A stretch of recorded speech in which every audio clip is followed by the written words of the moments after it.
Olá pessoal, sejam muito bem-vindas e muito bem-vindos a mais um Plantão Fala Ansiedade.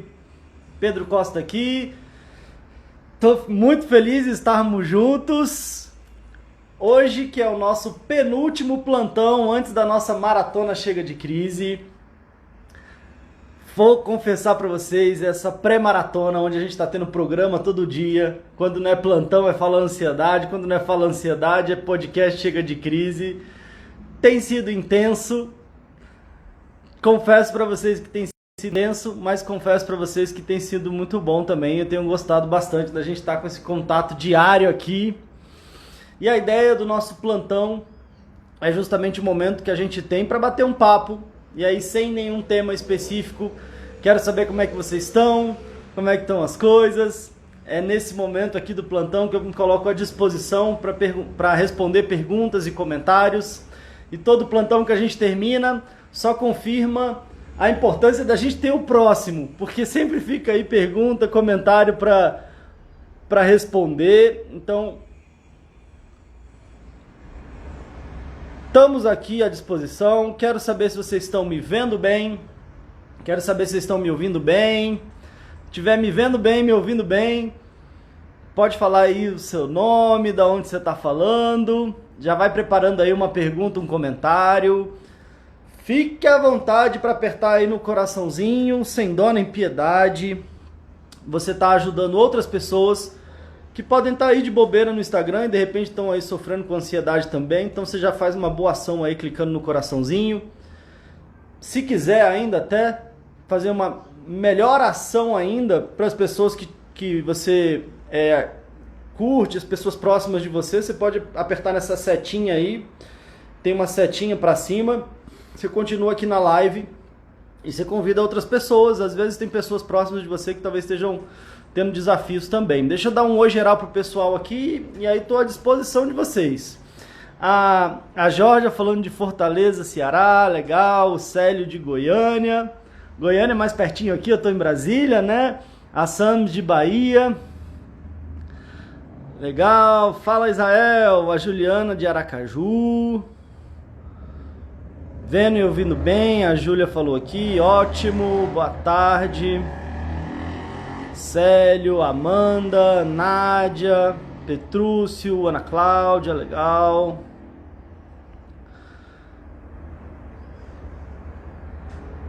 A Milena também de Esplanada, Bahia.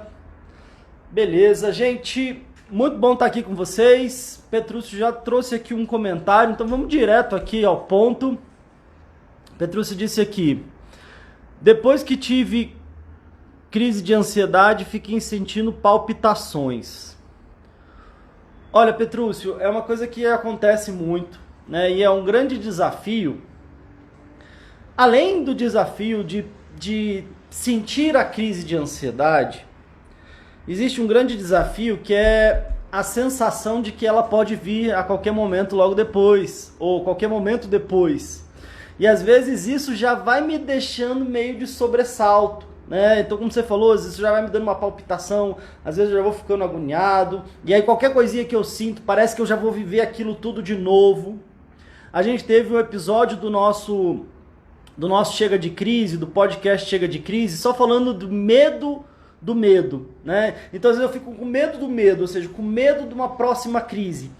E o desafio é que se a gente não cuida disso, a gente sem perceber tá favorecendo para que a gente tenha mais crises com maior frequência e às vezes até com maior intensidade, quando a gente fica muito focado, às vezes nessa insegurança, nesse medo de, ai meu Deus, será que tá vindo de novo? E aí eu já vou ficando hiper alerta a qualquer coisinha que eu sinta.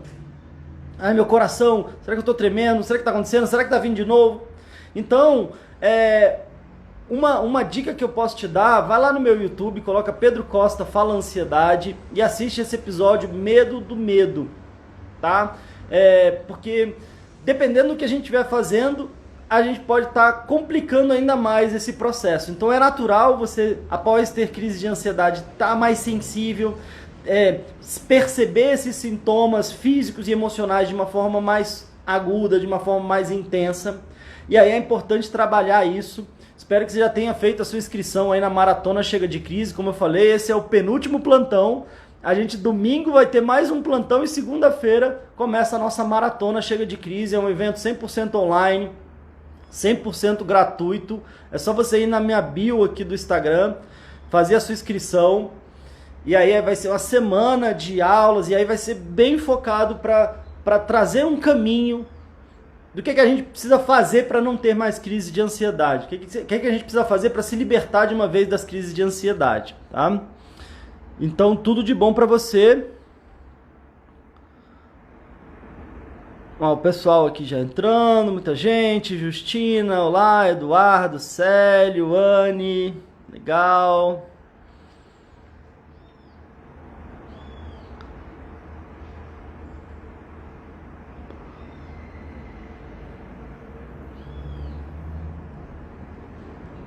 Bom, vamos lá. Toda vez que eu tô falando, né, que quando a gente faz um plantão, a única certeza que a gente tem é que é importante fazer um próximo, né?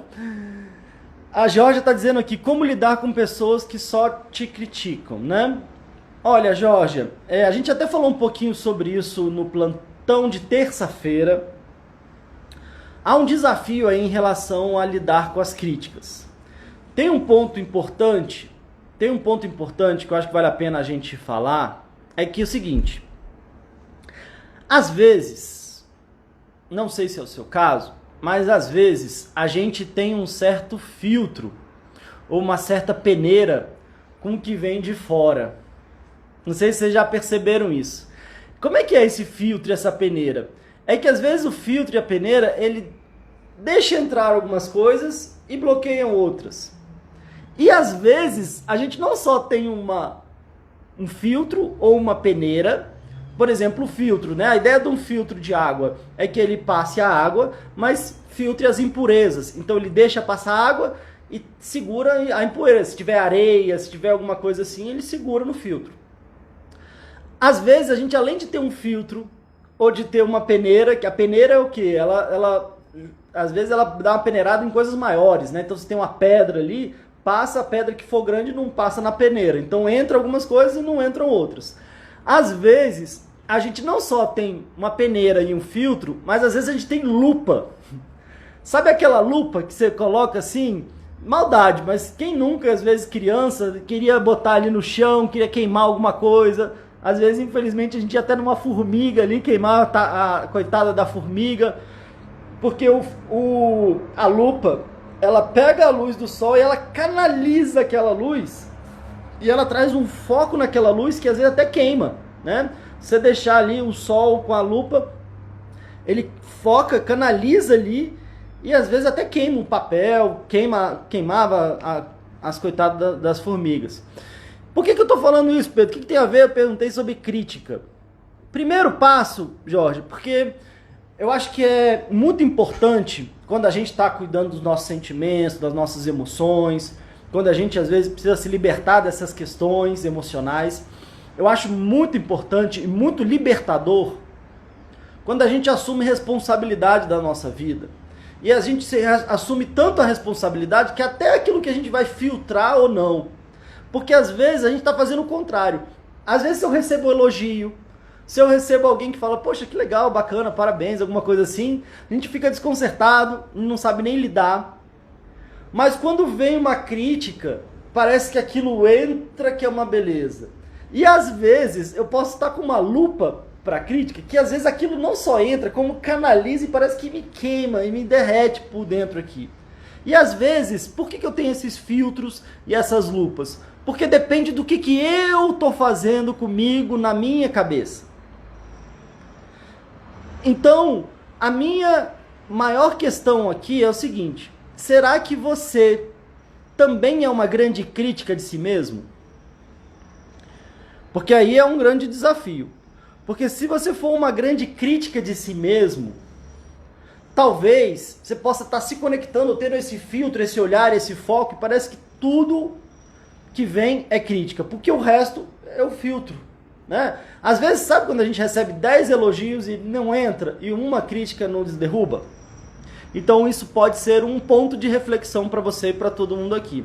Agora, se por exemplo, tem alguém que você até gosta muito, mas vive te criticando, e você acha que é uma crítica infundada, e você sente que às vezes é um perfil pessoal da pessoa, que é uma pessoa muito crítica, e às vezes fica criticando, provavelmente se critica muito e critica muito o mundo, e às vezes acontece isso com a gente, e tem a ver com ansiedade. Às vezes eu sou uma pessoa muito crítica comigo mesmo, às vezes eu sou crítico com o mundo, e aí sabe qual que é o mais complicado? Eu acho que todo mundo está me criticando, porque às vezes eu enxergo o mundo externo como às vezes eu enxergo o meu. E essa relação do que eu faço, do que eu recebo, às vezes ela está muito conectada.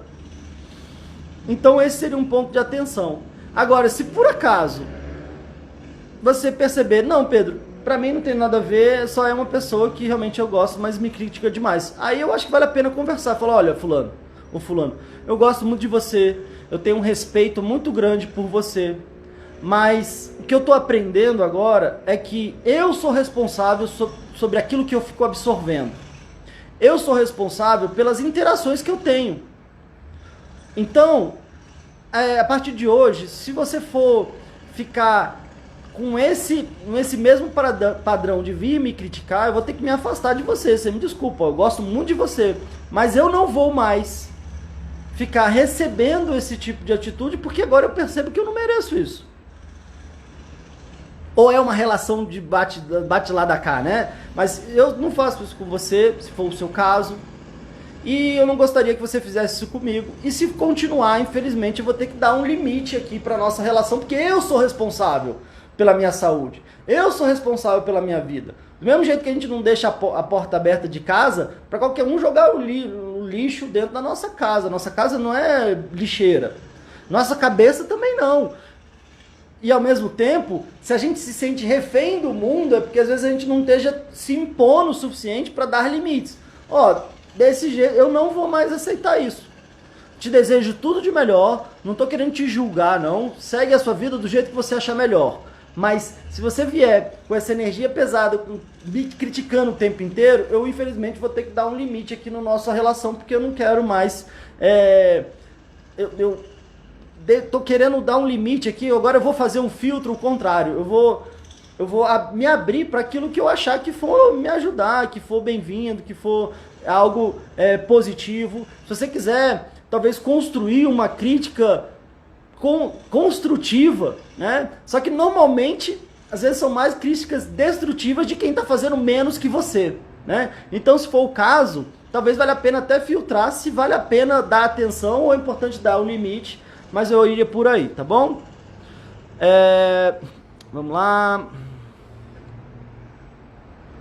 Olha só, a Tá Monteiro perguntou, gente, precisando tirar os pensamentos negativos da cabeça, em crise mesmo.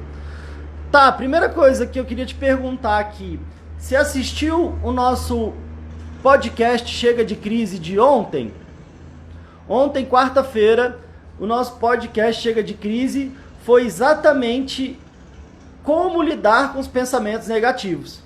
A gente teve aqui, pessoal, eu fiz algumas perguntas, fui aquecendo, a gente tem vários comentários muito legais de pessoas que deram um comentário positivo para quem está sofrendo com crise de ansiedade. Então vale a pena você, quando terminar aqui a live, você ir lá ler os comentários.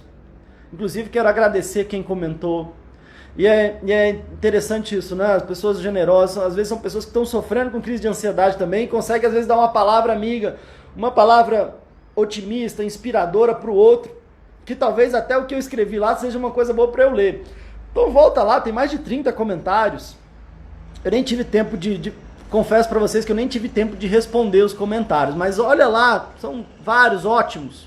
Vai ter um monte de dica para te ajudar. Ontem o que eu falei um monte de coisa sobre essa questão do pensamento negativo, e é importante a gente substituir, colocar novos pensamentos. Então já começa lendo o comentário do pessoal que está no meu feed aqui do Instagram. Vai lá no YouTube, assiste como lidar com os pensamentos negativos. Tá lá no YouTube, é só botar Pedro Costa Fala Ansiedade. Aproveita e se inscreve lá. Amanhã, por exemplo, a gente tem mais um Fala Ansiedade, e no sábado a gente vai ter mais um podcast Chega de Crise. Mas se você está tendo problema com esse pensamento negativo, vale a pena com certeza assistir lá, tá? E aí, Então, Monteiro, você já assistiu o episódio? Quero te perguntar aqui, já que você já comentou novamente, você assistiu o episódio?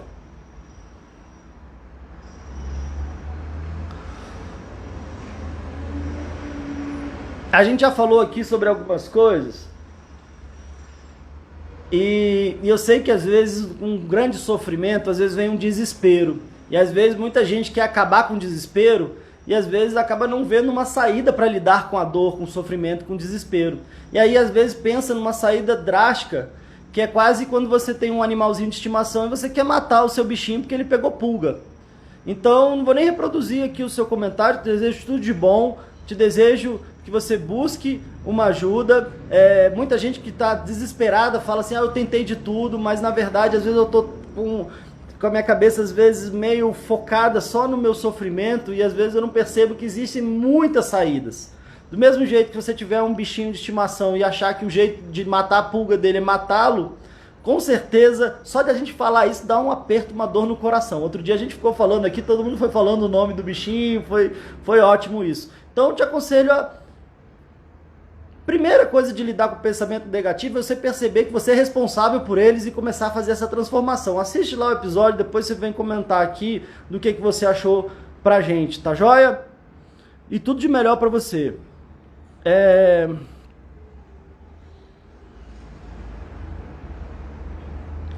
Legal, a Jorge falando que tem razão, entendido, que bom. Olha aqui um comentário do Eduardo, uma pergunta do Eduardo aqui interessante. Ele falou assim, quando a gente olha para o mundo, vemos caos e sofrimento em todo lugar. Como não sucumbir à tristeza e ansiedade sem ficarmos alienados? Uau, Eduardo, ótima pergunta, é um desafio, porque quando você está dizendo, a gente olha para o lado, a gente liga a televisão, a gente só vai vendo, coisa de complicado, caos, sofrimento.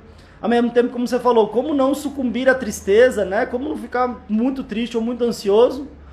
Ou ao mesmo tempo, será que então se eu não ficar triste ou ansioso é porque eu estou alienado, eu estou às vezes não conectando com o mundo, não conectando com as pessoas, não tendo empatia com o mundo e com as pessoas, Então, uma ótima pergunta e eu quero, para responder a sua pergunta aqui, contar uma historinha. Pode ser? Diz que tinha um grande mestre. Eu às vezes, até quando eu falo em contar historinha, o pessoal já fica animado, aí às vezes fala, então eu só vou contar a historinha no final. Inclusive, falando sobre pensamento negativo, eu contei uma historinha no final também. Eu enrolando vocês pra gente ficar junto aqui, quando a gente vai falando sobre aspectos positivos, quando a gente vai falando sobre possibilidades de tratamento, possibilidades da gente se curar. Posso falar aqui pra vocês, às vezes o fato de você estar assistindo uma live aqui já é uma forma de você estar se cuidando. A gente vai aqui bater um papo, a gente vai tentando trazer um clima descontraído para falar sobre assuntos desafiadores. Como eu falei, 2 valores que eu prezo muito é o amor e o humor. E às vezes a gente talvez esteja precisando colocar mais amor e humor, porque nesse mundo desafiador que a gente vive, se a gente não tiver amor e humor o suficiente, as coisas ficam tão sérias, tão complicadas, tão pesadas, que às vezes nos adoecem. Então a gente bater um papo aqui, a gente trazer um clima mais descontraído para a nossa vida, não se levar tão a sério ao ponto de perder a graça. Às vezes a gente leva as coisas tão a sério que elas acabam perdendo a graça. Às vezes eu tenho um relacionamento, aí eu estou apaixonado pela pessoa e é ótimo, e aí a gente está se conhecendo, e aí a gente brinca, a gente sai, a gente se diverte, aí depois chega um momento e fala, não, agora isso aqui é um relacionamento sério. Vamos botar, inclusive, no Facebook, relacionamento sério. Isso aqui é muito sério, tem que levar a sério, o que você está fazendo? Aí eu começo a cobrar o outro, isso aqui é muito sério, o que você está fazendo? Você está fazendo isso comigo? E aí leva tão a sério que daqui a pouco, perdeu a graça. Perdeu a graça talvez em 2 sentidos. Na graça de ser gracioso, de ser gracioso, de ser belo, e na graça de ser engraçado, de ser divertido. E poxa, o que aconteceu? Antes era tão belo, era tão engraçado, mas a gente levou tão a sério que às vezes perdeu um pouco isso. Às vezes acontece com o trabalho, A gente vai lá, estuda, nossa, eu me apaixonei por isso, eu adoro isso, aí depois a gente quer ficar lá e aí a gente talvez não consiga equilibrar isso. Não, isso aqui é muito sério, tem que levar isso aqui muito a sério. E daqui a pouco, por que eu faço isso mesmo? Daqui a pouco às vezes eu não estou aguentando mais, daqui a pouco às vezes eu estou adoecendo no trabalho. E às vezes, sabe o que acontece com a gente também? Às vezes a gente fica querendo se levar muito a sério. Ai meu Deus do céu, o que estão falando de mim? Não, peraí, eu não sou isso, não sei o quê. Não, eu tenho que responder, eu tenho que... Eu sou... Quem que sou eu? E aí a gente fica, sabe o quê? Vai ficando sem graça. Vai perdendo, às vezes, a leveza da gente talvez tocar a nossa vida, né? Então, desviei um pouco o assunto aqui, mas vamos para a nossa história, tá? Ótima pergunta aqui do Eduardo, e eu desejo para vocês que a gente não tenha que se comprometer, não que a gente, não, talvez assim, tô falando aqui, né, cada um faz o que quiser, mas assim, eu acho que não que a gente não tenha que se comprometer e se dedicar, mas às vezes se a gente fica nessa coisa de levar tudo tão a sério, tão a ferro e fogo, às vezes a gente fica numa rigidez tão grande, que é igual aquela árvore que ela é tão dura que bate um vento, ela racha no meio. Ao mesmo tempo, se eu tenho uma certa flexibilidade, se eu tenho um certo jogo de cintura, e às vezes eu sei rir de mim mesmo, às vezes, né, trazer às vezes um pouco de leveza para as coisas, talvez eu consiga lidar melhor com as tempestades da vida, assim como essa metáfora da árvore muito rígida e do bambu, que às vezes bate uma ventania danada e ele enverga, às vezes quase que toca no chão, mas daqui a pouco ele volta, e às vezes a nossa flexibilidade talvez possa ser mais interessante do que a nossa rigidez. Se a gente está muito rígido, às vezes a gente está muito ansioso, a gente está muito travado, a gente fica às vezes igual um robô, assim, tudo duro, né? Quem nunca, né? Mas enfim, por isso que a ideia aqui é a gente sempre, claro, com muito compromisso, com responsabilidade, mas importante com amor e com humor. Vamos à historinha sem mais delongas, sem enrolar demais, porque tem um monte de comentário aqui. Eduardo perguntou: quando a gente olha para o mundo, vemos caos e sofrimento em todo lugar. Como não sucumbir à tristeza e ansiedade sem ficarmos alienados? Como eu falei, Eduardo, ótima pergunta. Essa pergunta me lembrou uma historinha. Chegou um discípulo para o mestre. E o mais interessante que eu lembrei dessa história foi porque ele fez uma pergunta muito parecida com a sua. Mestre, sinceramente, assim, eu estou buscando aqui o meu caminho, eu estou buscando o meu crescimento, meu desenvolvimento, mas aonde eu vejo caos, eu vejo sofrimento, eu vejo coisas tão complicadas, que te confesso aqui, que às vezes eu fico muito triste, às vezes eu fico meio desesperançoso. Será que vale a pena mesmo? Parece que é tanta dificuldade, é tanta podridão, é tanta coisa ruim. O que eu faço, mestre? E aí, diz a história que o mestre respirou, acolheu ali, né, o sofrimento ali do discípulo. E, por sorte, eles estavam num campo ali mais aberto. E aí o mestre indicou, tinha um pântano ali do lado, como se fosse um pântano, um lamaçal ali. E ao mesmo tempo, e aí ele falou para o discípulo: olha só, dá uma olhada ali naquele pântano. Interessante que ali tem lama, tem um monte de planta em decomposição, tem um fedor ali de um pântano, né, de um processo de decomposição. Ao mesmo tempo, olha ali o que está brotando daquele pântano, às vezes daquela sujeira ali, né? Não sei até se na época, às vezes não tinha talvez tanto um esgoto canalizado ali, então não sei nem o que tinha naquele pântano ali, para falar a verdade para vocês. E aí o discípulo ficou sem entender e ele olhou ali para aquele pântano e aí ele viu que ali do meio daquele pântano brotava uma linda flor de lótus. E a flor de lótus, principalmente no Oriente, tem toda uma simbologia, né? Enfim. Mas tinha ali uma linda flor de lótus nascendo do pântano. Do pântano quase esgoto, sei lá. E aí o mestre falou: talvez, meu caro, o grande desafio é a gente se inspirar naquela flor de lótus.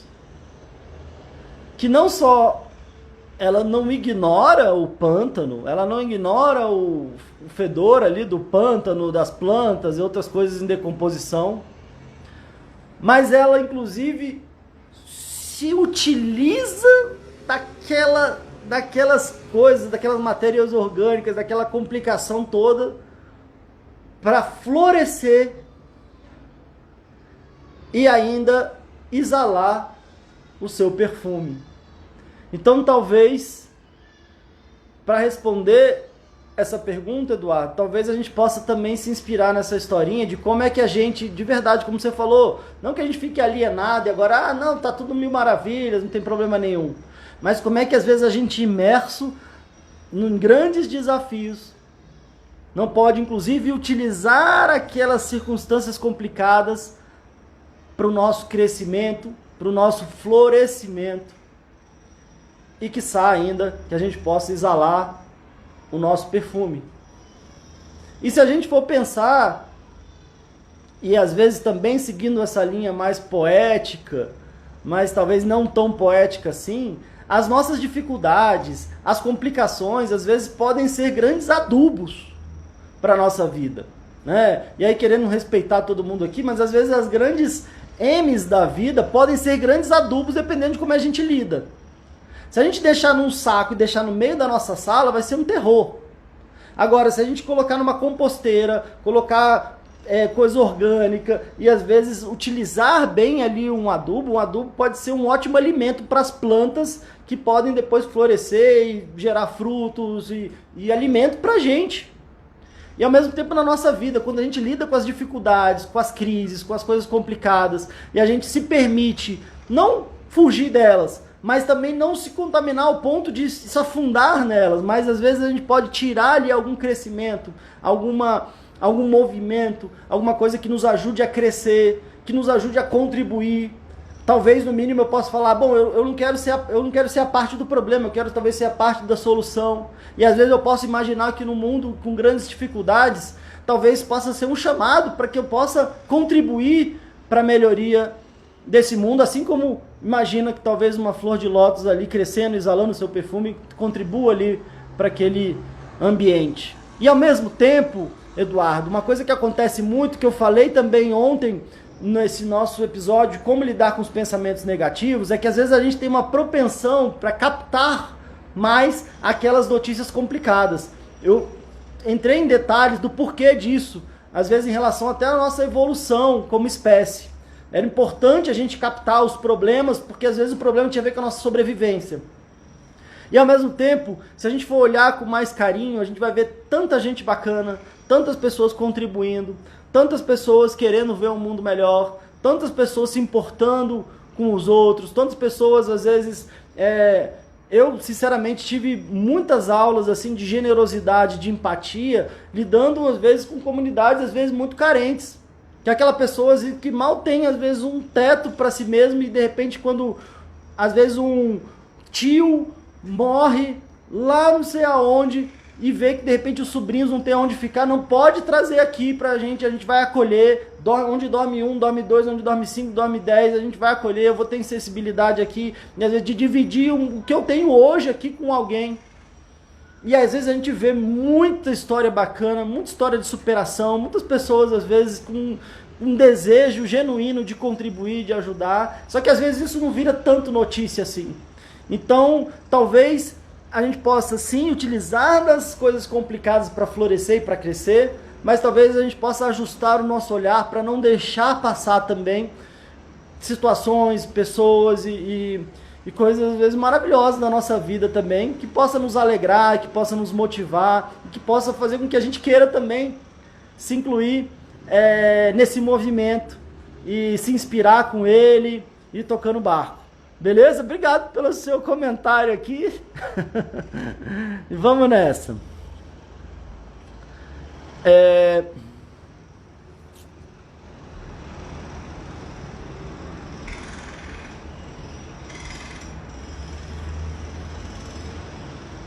E a Jorge aqui também voltando uma pergunta que eu acho interessante pontuar, né? As crenças limitantes podem ser ocasionadas por causa da família tóxica?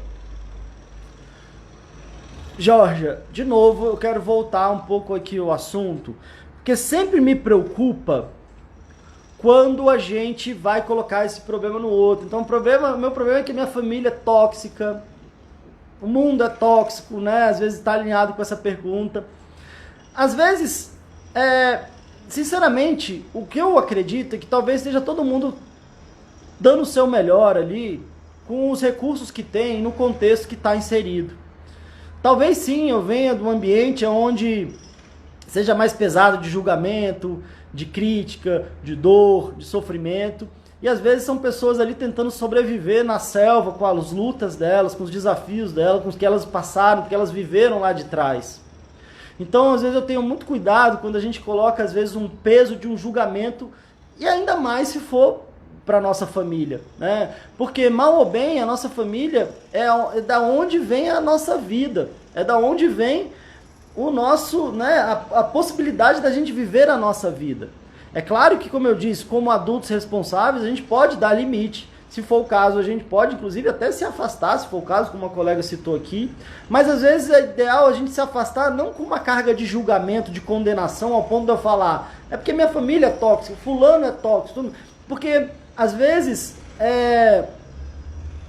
se a gente não cuida disso, isso pode ser algo muito tóxico pra gente também, né? Como eu disse outro dia, se alguém me dá um presente e eu aceito, o presente fica comigo. Se alguém quer me dar um presente e eu não aceito, o presente fica com quem? Com quem quis me dar. Pode ser um presente, pode ser uma crítica, pode ser uma dificuldade. Se eu posso não aceitar, mas eu posso não aceitar falando, olha, muito obrigado, mas isso não tem a ver comigo. Te desejo tudo de melhor, eu vou seguir o meu caminho, eu desejo que você siga o seu. E aí, às vezes, a gente se liberta também de um julgamento que talvez esteja nos aprisionando ainda mais. E quando a gente coloca compreensão, e às vezes a gente vai entender o que aquela pessoa viveu, o que aquela pessoa passou, às vezes ela talvez esteja merecendo também a nossa compaixão, nossa compreensão. Não que a gente tem que estar imerso ali se é uma coisa que não está não fazendo bem pra gente. A gente é responsável do nosso bem-estar. Mas ao mesmo tempo, se a gente traz muito julgamento, a gente fica se conectando àquilo. E aí aquilo ali tem uma importância danada pra gente. Então talvez a gente possa, com amor, falar, bom, se nesse caso a gente tem que seguir caminhos diferentes, te desejo tudo melhor na sua caminhada e eu vou seguir a minha. Eu sou responsável pela minha, eu sou responsável pelo meu bem-estar e te desejo tudo de melhor. E aí a gente não traz tanto julgamento e tanta crítica que às vezes pode ser algo muito tóxico e muito destrutivo também, tá? Claro que cada caso é um caso, cada situação é uma situação. Às vezes uma situação que pode estar acontecendo no seio da família é uma situação já de crime e aí precisa ser sim, talvez então buscar uma delegacia, seja da criança, seja da mulher, e aí eu posso buscar sim meios para me defender se às vezes eu estou sofrendo algum tipo de violência física e psicológica. Mas, ao mesmo tempo, um dos grandes passos é eu me empoderar o suficiente para eu dar limites. Eu posso dar limites com tranquilidade, com firmeza, com compaixão também, e sem uma carga de julgamento que vai fazer com que eu me liberte ainda mais para seguir a minha vida também, tá? O Douglas perguntando aqui, as noites de sono perdidas podem causar ansiedade? Douglas, eu tô até... que é Doug Peçanha, né? Eu tô até já falando Douglas, né? Mas Doug ou Douglas, pode ser que sim. Essa questão do sono é complicado, sabe por quê? Porque às vezes tanto a ansiedade pode estar atrapalhando no meu sono. Muita gente fala aqui, né? A gente tá até devendo aí um episódio só pra falar sobre isso. Então a ansiedade pode atrapalhar no meu sono. Então, às vezes, quando eu falo, né, na calada da noite, quando as coisas silenciam, às vezes aquilo que eu fico tentando abafar o dia inteiro, a vida inteira, vem à tona. E aí, às vezes, tenho dificuldade para dormir. Agora, ao mesmo tempo, quando eu não durmo a quantidade, uma boa quantidade, uma boa qualidade de sono, porque a quantidade tem a ver com o tempo que eu estou dormindo, e a qualidade tem a ver com como eu estou dormindo, né? Eu acordo muito, eu consigo relaxar, eu entro ali naqueles estágios importantes do sono, é uma coisa muito picada. Então, não dormir direito pode não só atrapalhar na minha ansiedade, mas na minha saúde como um todo. Eu posso ter várias dificuldades e complicações físicas e emocionais por conta de dificuldades com sono. Então, é um problema danado, assim, porque a ansiedade pode tanto dificultar com que eu durma e ao mesmo tempo não dormir pode aumentar ainda mais a minha ansiedade. Então é igual quando a gente tem vai entrando em processo de dor crônica, né? A dor, ela me atrapalha minhas emoções, e quando eu não estou bem emocionalmente, dói mais. E aí, quando não dói mais, eu fico pior emocionalmente. E aí a gente vai entrando nesses ciclos muito complicados, que o quanto antes que a gente perceber e a gente começar a atuar para reverter esse ciclo vicioso, é importante, tá? Mas pode sim, respondendo mais diretamente. Vamos lá. A Pri está dizendo aqui, estou sem fazer a terapia por causa do isolamento social, estamos sem transporte público, as suas lives estão me ajudando muito, já dá um alívio enorme. Que bom, Pri, fico feliz em saber que você está curtindo, que está fazendo sentido para você. A Milena perguntando aqui algo interessante também, como diferenciar o real de um sintoma de uma doença, de uma crise de ansiedade ou de pânico? Boa, Milena. Também é um desafio aqui. Se vocês verem que, dependendo da pergunta, se eu estou tomando uma água, é porque é uma pergunta que às vezes exige um pouquinho, né? Ou às vezes é aquele tipo de pergunta que, às vezes, pra gente responder bem, talvez teria que ter um episódio inteiro, e mesmo assim não daria para falar tudo, mas o que é que eu posso dizer aqui rapidamente? É uma dúvida real, e normalmente quando eu tô com crise de ansiedade, ou às vezes tendo ataques de pânico, eu tendo a direcionar muito a minha atenção para que seja algo físico. Eu fico morrendo de medo. Quantas pessoas eu atendi que às vezes estavam já de carteirinha lá no laboratório, fazendo exame pra caramba, carteirinha no hospital, carteirinha em médico. Às vezes a pessoa pega e fala, não, agora eu preciso fazer um plano de saúde, porque aí faz uma lista, todo dia vai num médico diferente, às vezes o mesmo especialista, não, mas eu tenho que ir, eu tenho que procurar, não, porque eu devo estar com isso. Aí bota na internet, meu Deus, tô com dor de cabeça. Aí bota na internet, dor de cabeça, meu Deus, eu acho que eu tô com câncer no cérebro, eu tô com uma pintinha aqui, eu já coloco lá, meu Deus, é um câncer terminal de pele, aí eu vou ficando desesperado. Ou meu coração tá parando, minha pressão, mil coisas. Normalmente a gente é mais direcionado a acreditar que a gente tá com um problema físico, de origem física. Eu não quero nem dizer aqui que é real ou não é real, tá? O que você estiver sentindo é real. A grande questão que a gente precisa diferenciar aqui é se é um sintoma de origem fisiológica, ou seja, a origem é uma questão física ou a origem é psicológica. Mas o sintoma, ele é real. Porque se chegar pra mim, ou chegar pra você que tá tendo uma crise de ansiedade, você tá tendo coração acelera, às vezes a pressão aumenta, você tem uma sensação de que tá morrendo, e alguém chegar pra você e falar, isso aqui não é real, dá vontade de mandar a pessoa fazer alguma coisa que não seja própria nem de dizer aqui no nosso plantão. E às vezes é complicado, às vezes é uma insensibilidade, não, isso não é nada. Não é nada o quê? Pelo amor de Deus, eu tô sofrendo isso aqui tá paralisando a minha vida. Então não é que não é nada, não é que não é real, não é que não mereça todo o cuidado e toda a atenção.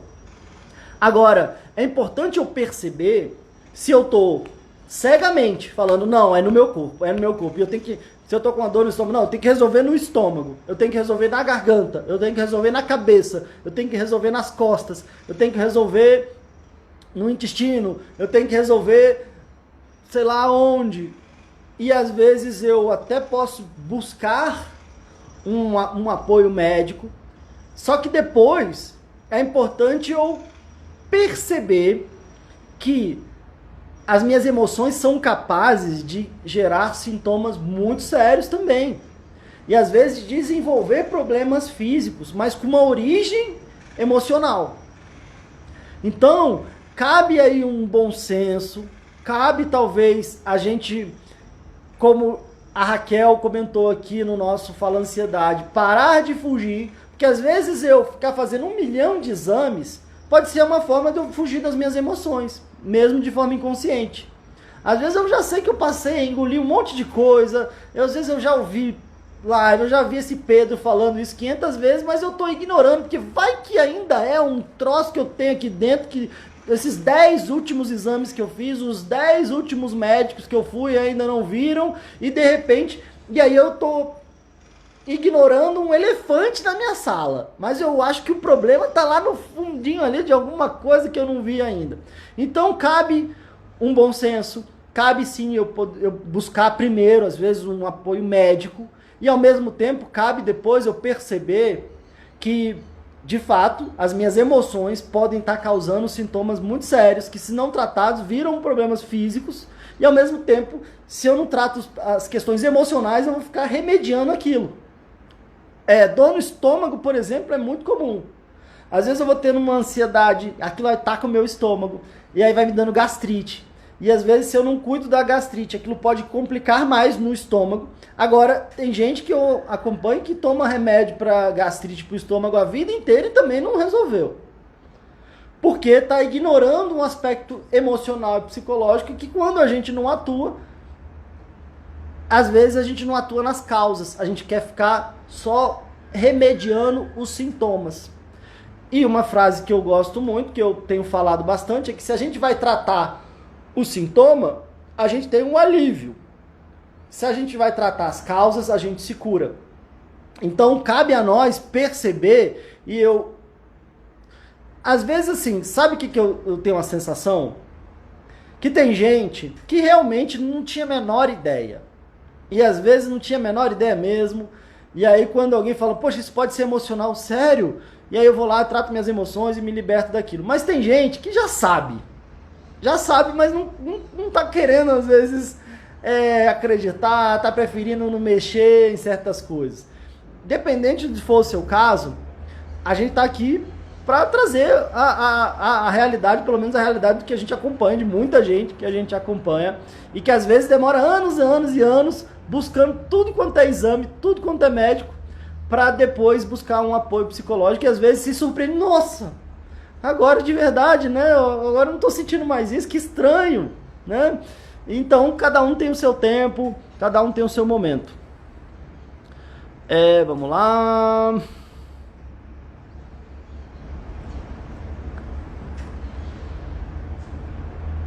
Israel comentando aqui. Legal, Israel falou que vestir a camisa de uma causa é importante, mas saber a hora de tirar é tão importante quanto. Ótimo, Israel. Bacana você estar trazendo essa frase aqui. Israel, inclusive, participou do nosso treinamento online, Chega de Crise. Vamos conversar aqui, Israel, para você vir participar de uma live com a gente, hein? De repente, semana que vem, aí durante a nossa maratona, não esqueci não. E vou falando até em público aqui, para depois você não ter muito jeito de fugir. Mas o Israel está trazendo uma coisa que é interessante, né? Às vezes a gente veste tanto a camisa, e isso é tão importante, né? A gente tem que vestir a camisa de uma causa, de uma empresa, de alguma coisa assim. E eu vi numa palestra uns bons anos atrás justamente isso que você falou, Israel. Às vezes a gente veste tanta camisa, só que ninguém fala pra gente que às vezes é importante a gente tirar a camisa. O que acontece se a gente bota uma camisa, não tira, dorme com ela, chega no dia seguinte, a gente chega todo amarrotado, todo amassado. Então, às vezes, tão importante quanto vestir uma camisa é a importância de tirá-la. Às vezes até para que a gente consiga respirar, consiga ver outras coisas, para depois a gente coloque e ela tá ali bem, a gente chegue bem. E às vezes, principalmente porque a gente tem essa cultura, né, de que às vezes eu posso estar me matando, mas se eu tô dando resultado, todo mundo bate palma, até uma hora que eu caio doente, e aí me substitui no dia seguinte, me entrego as minhas coisas numa caixa e falo, ok, muito obrigado. E a gente fala, ué, mas eu dei a minha vida por isso aqui. Tudo bem, você deu a sua vida, você estava recebendo aqui o seu salário, então aí é problema seu. Tô falando isso, às vezes é doído falar isso, mas é mais doído ainda viver isso. E eu, sinceramente, já acompanhei várias pessoas que tiveram esse processo de adoecimento, às vezes pelo um trabalho, por exemplo, de terem sido afastadas do trabalho, e às vezes ser aquela pessoa que tem hora para entrar, não tem hora para sair, vai com atestado médico no bolso, acha que todo o mundo vai acabar se a pessoa não fizer tudo aquilo. Então, aí, quantas pessoas que eu já atendi também que aí bate o ponto e continua lá trabalhando, e às vezes olha aquela pessoa que, essa aqui tá querendo entrar na hora e querendo sair na hora, que vagabundo, tá querendo só fazer o trabalho pelo qual ele foi contratado aqui. Não tô dizendo que a gente não seja importante a gente entregar mais, fazer o que a gente chama de um over delivery. Eu acho importante, eu tento fazer isso também no meu trabalho, entregar a mais. Mas é um desafio de, como o Israel falou, da gente manter um equilíbrio, da gente não ignorar coisas que são muito importantes pra gente também, na nossa saúde, sei lá, família, um monte de coisa. Às vezes a gente pode estar num momento, sim, que é difícil equilibrar, talvez eu tenha que me dedicar mais, a gente está empreendendo, enfim, não estou dizendo aqui que é simples. Mas o que eu posso dizer é que quando eu penso nesse assunto, eu lembro dessas pessoas e depois, quando elas voltam pro trabalho, que a gente tem um trabalho, às vezes, bom, a pessoa está de licença médica, às vezes precisou ser afastada do trabalho, entrou, às vezes, num burnout, que a gente chama, né, que é um esgotamento emocional.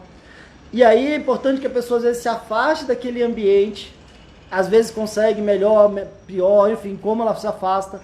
Ao mesmo tempo, a gente tem ali todo um trabalho, e aí depois chega uma hora que é importante que ela volte, só que ela precisa voltar diferente do que como ela saiu. E às vezes toda essa reflexão, ela pode ser dolorosa. Essa história de receber as coisas na caixa, infelizmente não é historinha, eu já ouvi pessoas falando sobre isso. Me surpreendi chegando lá e todas as minhas coisas estavam numa caixa, me entregaram. E eu peguei minha caixa e fui para casa. Mas ao mesmo tempo, dependendo de como eu elaboro isso, pode ser uma vida nova. Pode ser uma nova chance que eu tive para minha vida, de reequilibrar aquilo que é importante para mim, reequilibrar às vezes como é que eu estou lidando com as minhas coisas, e isso pode ser maravilhoso. E aí eu volto muito diferente, e aí, porque se eu volto igual, a chance é que eu vou adoecer novamente. Então quando eu volto diferente, eu volto talvez ainda melhor de como eu saí, e aí pode ser uma jornada bem bacana também. Valeu, Israel! Tô contando com você aqui, hein? Eu acho que até a Fernanda vai falar com você aí. Vamos lá. Vamos lá, vamos lá, vamos lá.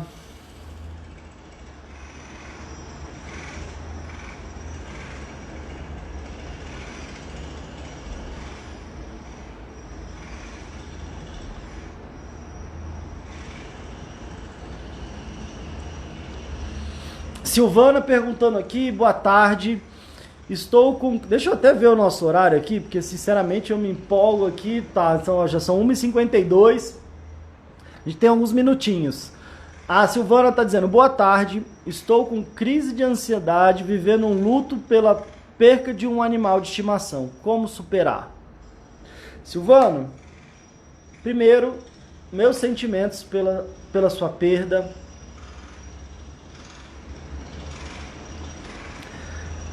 A gente nas rodas de terapia comunitária, por exemplo, não era incomum, às vezes, vir esse tema de pessoas que perderam ali os animaizinhos e sinceramente, como se tivesse perdido ali um membro da família.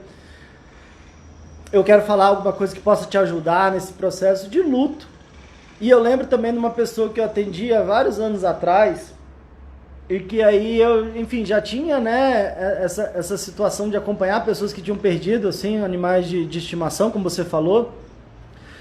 E aí eu falei, pois é, né, é uma dor que é como se estivesse perdendo um membro da família. E essa pessoa falou uma coisa que foi até engraçada. Ele falou, não, Pedro, é pior do que perder alguém da família. Porque a família ainda te enche o saco. Às vezes tem gente da família que te enche o saco, como disse a colega aqui, que te critica, que fica te pentelhando. A minha cachorra, a minha cadela era minha amiga fiel, que só me trouxe alegria. Então ela é mais do que se eu tivesse perdido um membro da família. E eu, pô, tá certo. Enfim, né? Acolhemos ali. Então...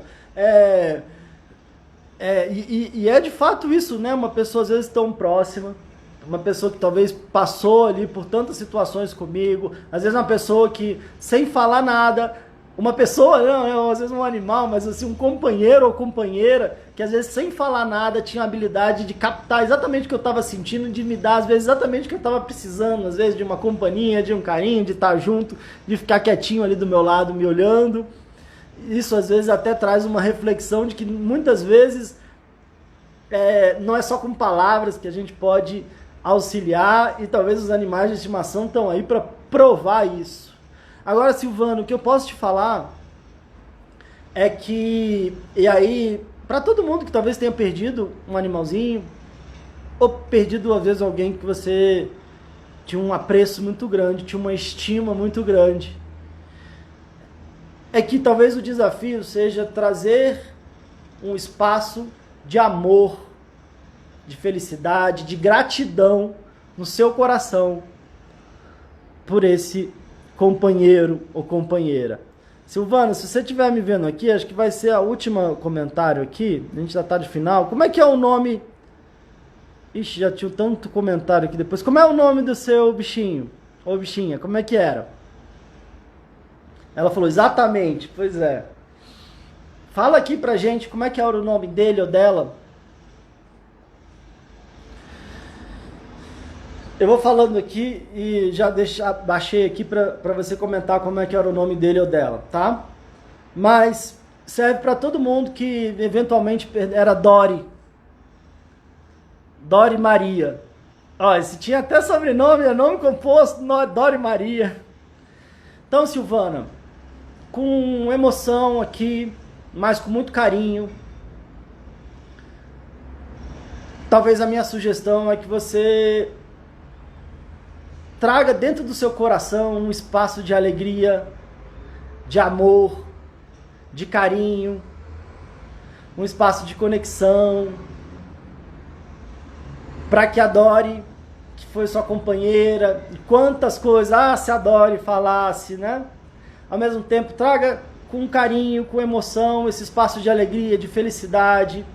Perceba que às vezes se há essa falta é porque houve um grande amor, e se há uma saudade é porque houve uma grande relação, e que essa relação não precisa se encerrar com a partida dela, pelo contrário, você pode tê-la dentro do seu coração para o resto da sua vida. E quando você traz essa presença de amor, de alegria, de lembrar das histórias, das coisas, não sei, talvez no dia que ela comeu o teu chinelo, no dia que ela fez isso, no dia que ela fez aquilo, e trazer essa presença que possa, de alguma forma, também te confortar, o que talvez ela tenha te ensinado, o que você traz, o que você aprendeu, que te transformou com esse relacionamento, com a Dori, e aí você pode saber e ter a clareza de que ela permanece viva dentro de você, e às vezes com essa gratidão, com esse amor, com essa emoção também. A ideia aqui não é que a gente fique com um coração de pedra, pelo contrário, que a gente traga no seu coração essa emoção, mas esse carinho, essa felicidade, essa alegria.